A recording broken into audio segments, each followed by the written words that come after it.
जिस कारण से भी आप यहां आए हो, कोई दुखी आया है और अब इस ज्ञान को समझ रहा है वो आकर के, क्योंकि उसको बोला जाता है कि आप सत्संग में अवश्य आओगे, अन्यथा आपका कष्ट निवारण नहीं हो पाएगा। इसलिए बोला जाता है सत्संग में आपको कि आपको धनी बनाना है। आप युगों युगों के निर्धन हो चुके हो इस भक्ति मार्ग के। एक बार तो परमात्मा कबीर जी अपने कोटे से आपको राहत देता है, अपने कोटे से आपको देता है सुख, आपके दुख दूर कर देता है, जिसकी सच्ची तड़प होती है और नियत साबित रहती है, उसको आते सुख देता है। फिर आपको ज्ञान सुनाया जाता है कि ये 10-20 हजार रुपये मान ले किसी से ले लिए, 1,00,000 2,00,000, तो इससे काम नहीं बनेगा।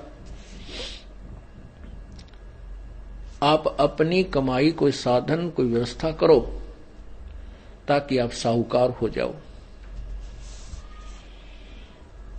तो यहां आपको बुला करके धनी बनाया जाता है। हम कितने निर्धन हो चुके हैं, हम कितना अपना सतर गिरा चुके हैं, ये आप अपना आप ही तुलना कर सकते हो, निर्णय ले सकते हो। आपको यहां आने से कितने पुण्य हो रहे हैं, आपके कितने पाप छूट चुके हैं। बीड़ी, शराब, मांस, तंबाकू सबसे पहले छुड़वा जाता है, जो घोर पाप का कारण है। दूसरे आपको कहा जाता है किसी की सुई भी नहीं चुरानी है, किसी से रिश्वत नहीं लेनी है, ब्याज तक नहीं लेना है। ब्याज लेने वालों के नाश हुए देखे हमने, सर्वनाश हुआ देखा उनका। बिरान माटी टक्कर मार मार कर मरे, वो पागल होकर के मरे हैं। हमारे आंखों के सामने ऐसी स्थिति देखी उन लोगों की जो ब्याज लेते थे और बहुत महंगा लेते थे। आज से 50-40 वर्ष पहले 5 रुपए सैकड़ा ब्याज। हे भगवान, आज भी नहीं है 5 रुपए सैकड़ा, किसी बैंक में भी नहीं आज तक। और फिर उस व्यक्ति की क्या दुर्गति हुई हमने आंखों देखा था। पागल हो गया, टक्कर मारा, अपनी टट्टी ने अपने मुंह पर मारा, कुआं खा ले, बुढ़ापे में बुरा हाल होकर मरा वो। तो परमात्मा यह कहते हैं कि ब्याज भी नहीं लेना हमने। इन ओछे हथकंडों से हम धनी नहीं बन सकते। धनी बनेंगे परमात्मा की रजा से।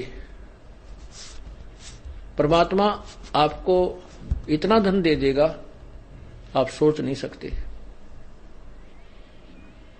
और कैसे दे देगा ये भी आप नहीं सोच सकते। कब देगा?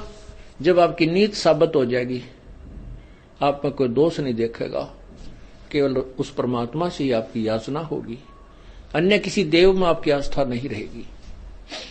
फिर आपके घर में बरकत, आपके ऊपर आने वाली आपत्तियों को